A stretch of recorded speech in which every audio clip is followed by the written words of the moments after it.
Good morning. Welcome to episode 137 of the Driller Newscast, your update on the news and stories and policy that are impacting the drilling and construction industry.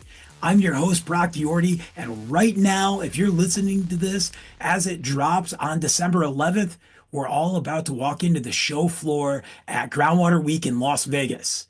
We're so excited. Stop by the Driller booth, say hello. That's booth 25. Today at 2:30 on Wednesday, December 11th, we'll be having a happy hour toasting the industry, talking about all the great accomplishments we had in 2024 and what we're looking forward to in 2025. Dave Bowers and Robert Meyer, both contributing writers and great partners and friends of this industry, will be with me. We'll be doing some newscasts live. Come stop by. We want to talk to you. I want to jump right into our feature this week. It's with Margret Martins of the Water System Council. We're going to talk about all the things they're up to and the importance of the fourth edition of the State of the Water Well Industry Survey that is out right now. That if you've caught 2024's edition, you can see that we had just under 700 contractors do the survey. We need to get up to 1,000, 1,500, 2,000 contractors out there, along with our suppliers and everybody else. This survey gets passed out throughout states at the federal level in DC. This gives a snapshot of what our industry's up to, how we're growing, our needs, all the pieces. And I need you to stop what you're doing and fill out this survey, because the better we're represented, the better we have for opportunities for all the great things that are coming out from DC to your state on water legislation, policy, growth, funding, preventing pipelines from forcing private water well owners from hooking up. There's so much, so go and do it. I want to jump right into this discussion with Margret. I hope you enjoy it. For this week's feature, as you're walking the show floor for Groundwater Week, I was very excited to be able to get Margret Martins, who is insanely busy right now. There's so much going on in our industry, in water and in policy, and in it's been some big things that have happened in, the East Coast, especially North Carolina. Let's start there. Go ahead. How are you, Margret? I am very good, Brock. Thank you for having me. Yes, here in North Carolina, I live just north of Charlotte, but as you may know, Hurricane Helene wreaked havoc in Western North Carolina. So the Water Systems Council and our nonprofit, the Water Well Trust, has been working with the North Carolina Groundwater Association and officials at the state level to try to help with some disaster relief. So we have set up a special fund that we are able to provide funding. So we did a couple of big projects I was just at one was in Swananoa, North Carolina, a couple of weeks ago. We drilled a well for a church. Now that's not normally the Water Well Trust works with individuals, but we have raised monies that we can do these special projects, because what we're doing is we are having to triage what's going on in Western North Carolina as far as well drilling. The well contractors have been servicing the big projects first, the emergency shelters, the hospitals, the schools, things like that, in order for them to get up and running. So we actually drilled a well for a church that is an emergency shelter in that area. And I'll tell you, pulling into Swananoa, this is the first time I'd been over there, Brock, and the devastation. The Swananoa River runs right along I-40, and there is just debris everywhere. And you pull off and you look around you, and all you see are tents and campers. It's where people are living. And the stories that I heard from the pastor at that church were just unbelievable. The devastation that they've seen, frankly, the death that they have seen. The resources are not flowing like people need. Again, Water Systems Council and Water Well Trust are both working. We are having people who are in need of help with their wells to contact the well care hotline of the Water Systems Council, and our staff is talking them through the potential of getting funding through either our regular Water Well Trust program or our new Western North Carolina disaster relief. So there's a lot of work to be done. And this is something that Water Systems Council has been doing for a long time as far as when there's a natural disaster, we do send information to those counties and those emergency departments about what to do with your well in case it was flooded or there's a wildfire or something like that. But as we all know, there are more and more of these natural disasters. So we're seeing where Water Systems Council and the Water Well Trust will be working more in this area going forward. This is a very different disaster than what we've been dealing with for the last decade, though.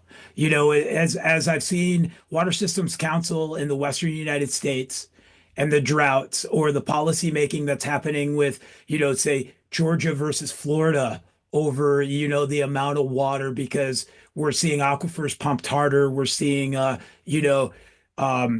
aquifers that, you know, go between states and boundaries as we look at the Ogallala. But we've seen it's like a slow car crash of we see it coming and coming and coming, and we're able to start planning. We see wells slow down, we see wells stop. You hear community people talking about it. This hurricane, we had no idea that it would take the path it took or that it would devastate North Carolina the way it did. Right. This was fast, and suddenly you have people with no water, you have wells destroyed. How do you react faster, right? Like everything's been built in a system of we're going to drill this new well deeper. We're going to find more water. This is the solution for a 30-year cycle. And now suddenly it's, you know, everybody needs multiple gallons a day in order to drink, clean, continue. Right. Well, and what we're finding is, like I say, it's the hospitals and the schools and the churches now are finding. So we did a fire station in Fairview, North Carolina. And I was talking to the chief, and he was explaining to me that they were an emergency shelter and people were coming to them after the flooding, but they had lost their public water supply. So they needed a well in order to be able to provide emergency shelter. So what these facilities are discovering is that in order to be prepared for a natural disaster, they need wells. So It's tough and it's end of year and we have drilling companies that are prepping. And being in Michigan, or I was just in Boston working on, some thermal network stuff, you know, other states have moved on. I don't, that's there's right. there's so much that's happened at the end of our year, and there's Mhm. so much on TV from, COP 28 happening and the climate stuff to our snowstorms and the atmospheric rivers. I don't think we realize right now, as this drops and we're all in Vegas at the show floor with the spectacle of Vegas, Right. unless you're living there, you've Right. That, and we knew that was going to happen. When Hurricane Milton came along, what, a week after Helene, we knew the attention would then go elsewhere. And the other thing is, like you say, North Carolina was not prepared for this. In Florida, they understand they're going to have hurricanes. They understand they're going to have flooding. They have flood insurance. That did not happen. So most of these people who lost everything due to the flooding from the hurricane did not have the insurance to cover it. So it's a very devastating thing. That's why we're going to continue to work to try to bring attention to it. We have a video that we're filming that we will release probably in January or February that we really want to continue to call attention to what's going on right here. I think it's almost divine to know that, Water Systems Council and you are in North Carolina for this to happen and to have the rapport and all the great members and individuals that are Yes. collaborating to Yes. do it. Yeah, we have, it's actually my own personal well contractor is president of the North Carolina Association, Matthew Brown, and so Great with the guy. Acting Well. So certainly was good to have that relationship in place, because when this happened, right afterwards, who called me was Matthew Brown and also Kevin Hancock, who runs DSI, which is just in Hickory, about 40 minutes from me. So they knew we were here and wanted us to respond. So that's what we're trying to do. And so in responding, as I'm so thankful to have you on today, we have the state of the water well industry survey going out. Yes. And it's multiple years now, and we should have this as our new normal. And as you think of the terminology new normal, we get this after we have a massive change in culture, society, something that is devastating. Our new normal is to be able to react and move on. And there's 14 million water wells, private water wells in the United States.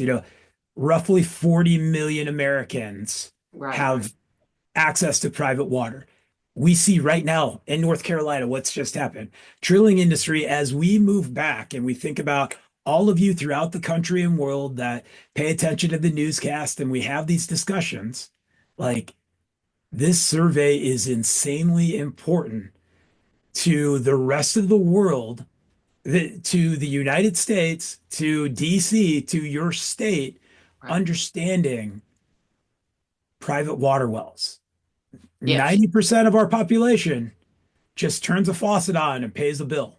It's very important. So let's talk about your goals for the state of the water well industry 25 that is about to come out or Right. not come out. We're in the middle. We need these surveys done so we can have the best data possible. So Right. let's jump And into it. that's the point, Brock, the more participation we get, the more accurate our data is. I go around to state associations and do presentations on the state of the industry report. And I was doing it in Florida in I think end of May or beginning of June this year. And I was telling them the statistics that we break it out by region, actually. And I was telling them that if in the Southeast, there were an average of 140 wells drilled and 45 geothermal and number of pumps installed. I told them the average income in that area was 2.5 million and average number of employees was 16. I had some gentlemen say, that's not the way my company is. Those numbers are wrong. And I said, and it was great because I'm like, okay, that's why you need to take the survey. We need everybody and all our well contractors out there to be taking 10 or 15 minutes to complete this survey. And they will receive a copy of the results. And the data is data that you can't find anywhere else. It talks about industry outlook. It talks about the effects of regulations. It talks about workforce challenges, which we know there are plenty. It talks about how the weather is impacting your business, how you're using technology, what people are investing in. And we have both contractors and suppliers answer this survey, but really most people on both sides, contractors and suppliers, really want to hear what the contractors have to say. The manufacturers want to know what the contractors are saying about adapting new technology as they are working on new technology. Contractors want to hear, they want to benchmark. Oh, if this is the average number of wells drilled in my area, I guess I'm doing really well, or maybe I'm not doing as good. I need to bump up my marketing, or it's again just data that you just don't get anywhere else. And I know that when I give these reports, contractors love hearing this information, and our suppliers do. And we're getting a bunch of investment companies that want the Of report. course. because water is a hot topic these days, and there's a lot of investment companies now that are also wanting this data. So Well, if we look at um, how many of these reports are out now, how many have you done? this will be our fourth. Okay, so if we look at from these four, and by the way, these four seem like they came out in dog years because it seems like we've been doing this a lot longer. But let's think about this. This coming into 2024, the president had a strategic groundwater supply, presidential panel that focused on what our water supply was, what our security was, how we handle aquifer storage and recharge, and all of those pieces. If we look before that, we have seen from Hollywood to many aspects that have said water is a critical resource to be investing in. Even the Yes. movie Too Big to Fail, at Hmm. the end of it, Christian Bale's character, who is still his character, the real life person, is a very influential, investor throughout the Right. world. What did he end the movie on? You should be investing in water and Water. water infrastructure. Yep. And as we look at the Western United States, who very much is saying, whoa, we go, okay, so you need to be doing it out west. But when we look at our strong groundwater states, like Michigan, like Florida, like the Southeast, and the Great Lakes states, this is what's important. And as I remember looking through the report, you were just under 1,000, Hmm. respondents, Right. and 600 plus of those were contractors. Yes. But 634 contractors. I last year when we talked about this and I did a newscast on it, I said, industry, this isn't, we went fishing in the summer in Canada and we talk about how big of a walleye we got. And maybe that walleye was 10 inches or maybe it was 2 feet.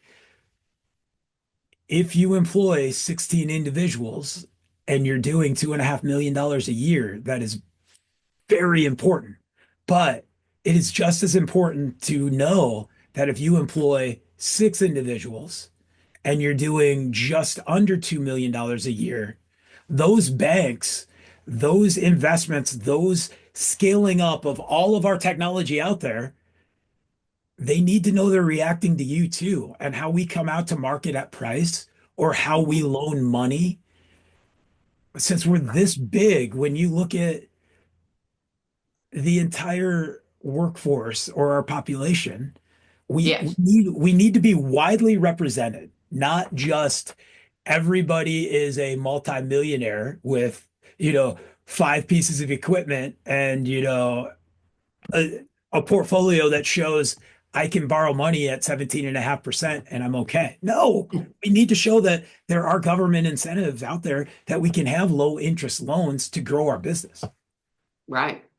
Right. And again, since this is a year over year, we can extrapolate some trends also with this data. So in the 2024 report, it says that the average contractor had 14 employees and made 2.4 million. The year before, the number was 12 employees and 1.9 million. So one could look at it and say, "Oh my gosh, they're in the revenue jumped by $500,000, right? They must have an extra 500 grand in their pocket." But after looking at the comments and the data surrounding these numbers, what we realize is that's not extra income. That is the increase in costs of goods and services. So it's great to have year over year data so that we can paint a picture that really shows what these numbers mean. And we need as much participation as possible.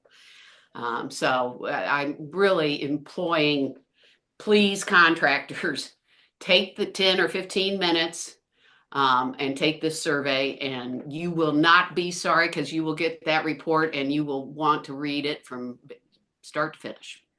And the last piece I'll say, industry, as we're going to move on to all the other cool things Water System Council has going on, is it is shown year after year that our industry is heavily family owned.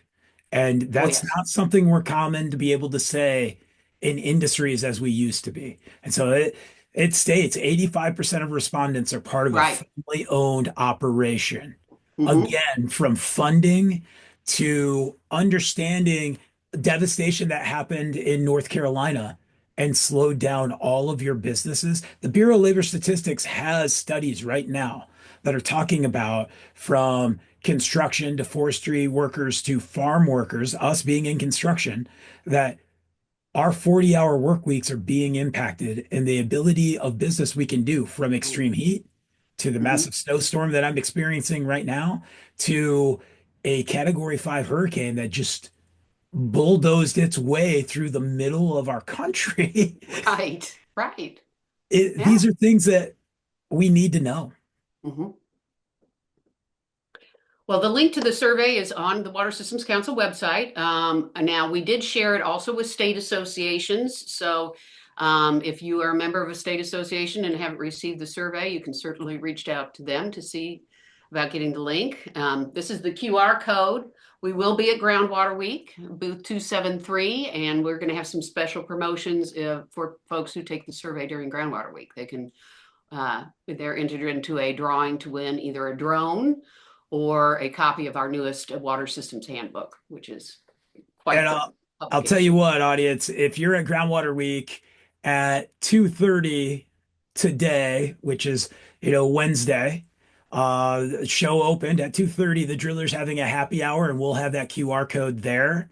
But also in our transcript and our link of this newscast, we will have this. I have participated. You need to participate. I can remember starting with Grandpa and Dad, Yordy and Son well drilling with our cable tool and trying to afford that new to us first rotary rig and thinking this $2,700 a month rig payment is going, if I ruin this rig, I'm going to bankrupt Yordi and Sons. Mind you, this is 1998. You think now, boy, Right. could we all just have $300,000 drill rigs again?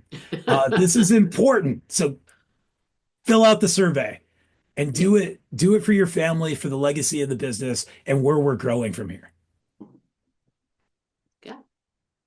So, beyond this cool survey, what else is going on with the Water System Council? Well, we are, obviously, there's a lot of talk out there about PFAS. And we are very concerned about a trend that we have seen where municipalities are suggesting to private well owners that they hook up to public water because their supply has PFAS, the private well has PFAS. And we all know, those in the water well industry, that public water could very well be drawing from the same aquifer that the private wells are. And we want people to know that there's treatment available. So we've been chasing some of this PFAS money that's supposed to be available to private well owners for remediation. I was in an EPA webinar. It was probably late spring.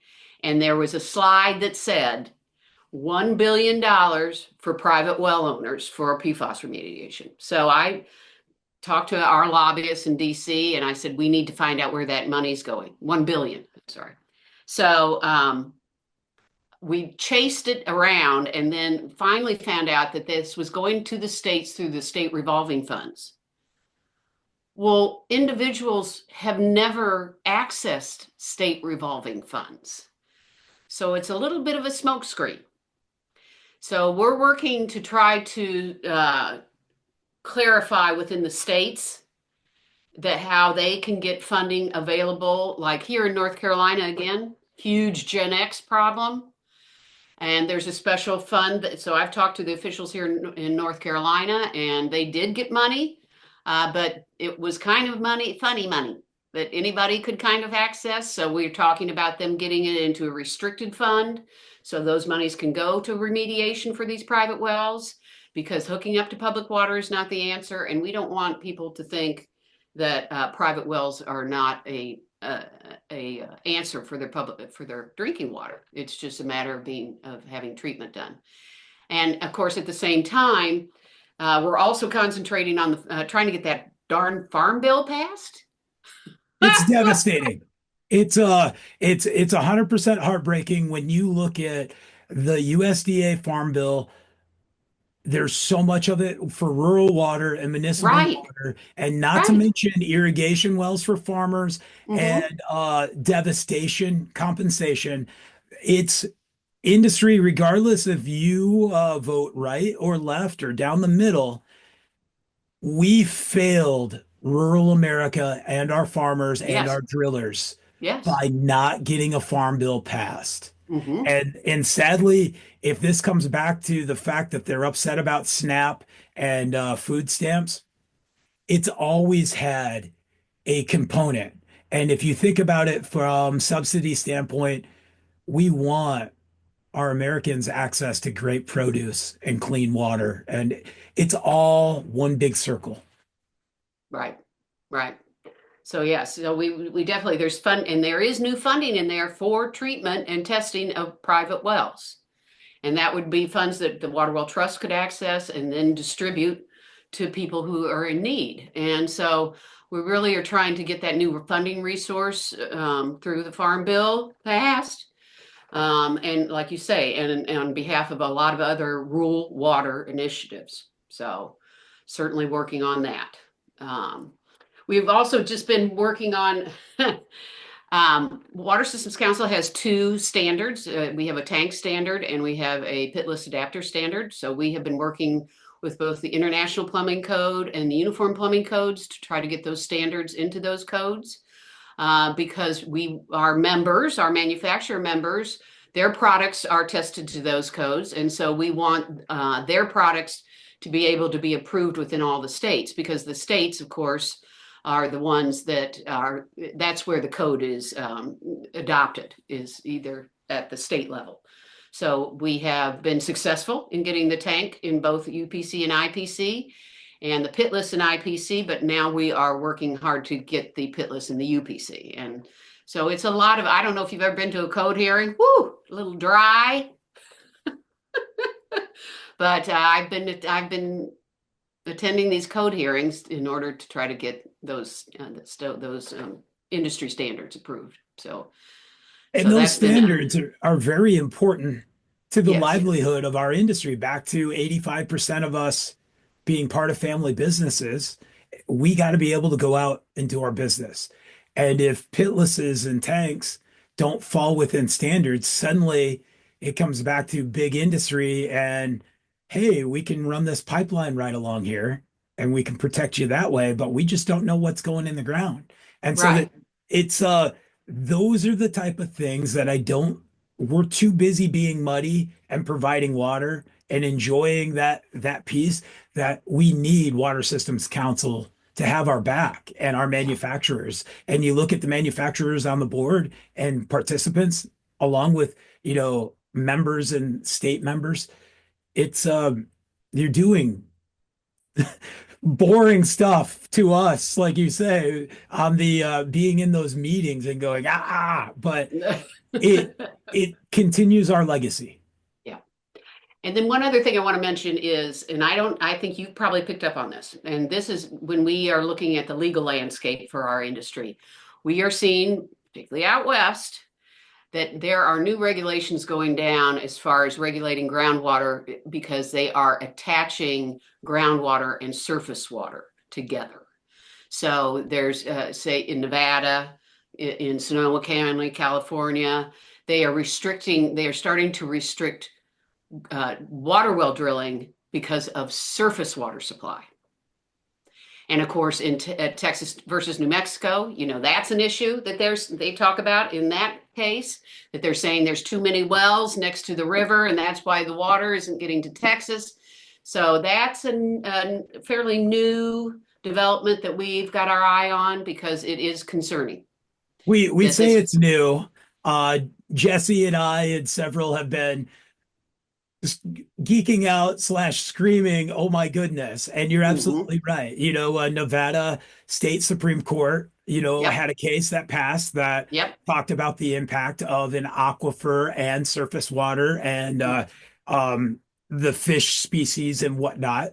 And then we also, yes, Texas versus New Mexico, they're drilling water wells along the Rio Grande, and it was Right, affecting citrus farmers in, South Texas. And right. we're talking about a big difference. And we're not screaming about Colorado not allowing New Mexico and Texas their amount of water or what Mexico is supposed to be getting from the Colorado Rivershed. We're just blaming water wells on the Rio Grande. Right. Right. Again, it's one big Right. circle. And all those little straws, we have our eyes trained on it. Let me put it that way, because it is concerning, and authorities need to be educated about private wells more. This is a lot. And we're at Groundwater Week, and then we're all gonna, work one more full week, take a breath, hopefully toast and celebrate our families and the holidays and the new year. But as we're doing that, we got to be thinking about where's our industry heading in 2025. And that's doing the survey, being part of the Right. Water Systems Council, along with being part of your state associations and your national associations. And you're in that coffee shop and you hear somebody talking about water or whatnot. You're the champion that needs to get back to go, hey, this isn't the municipality's responsibility. It's all our responsibility. Or Right. suddenly we will all be hooked up to one straw. Yes. No, Jesse has always advocated for people being involved in their state association and being involved in your local government official with your local government officials and your state government officials, because that's where it starts. And so it's extremely important for people in the water well industry to pay attention to what's going on in your own backyard. Well, thank you for your time today. It's wonderful as always. Okay, and I will enjoy seeing you at Groundwater Week. Yeah, thanks. Okay, thank you. That was excellent. Thank you, Margaret. Thank you for joining us for episode 137 of the Driller Newscast. At 1 o'clock today, if you're listening to this and you're in Las Vegas and it's December 11th, you need to hop over to Dave Bauer and I's talk on safety. It's Law and Order edition, dun dun. We're going to talk about the consequences of unsafe acts and unsafe conditions with some scenarios. We're really going to jump into it. We're going to have a great discussion, and we want you there. So please join us there. And then again, right after that, we have a happy hour at the Driller booth number 25. Expect to see you there. I hope you have a great, productive Groundwater Week. Thanks, everybody.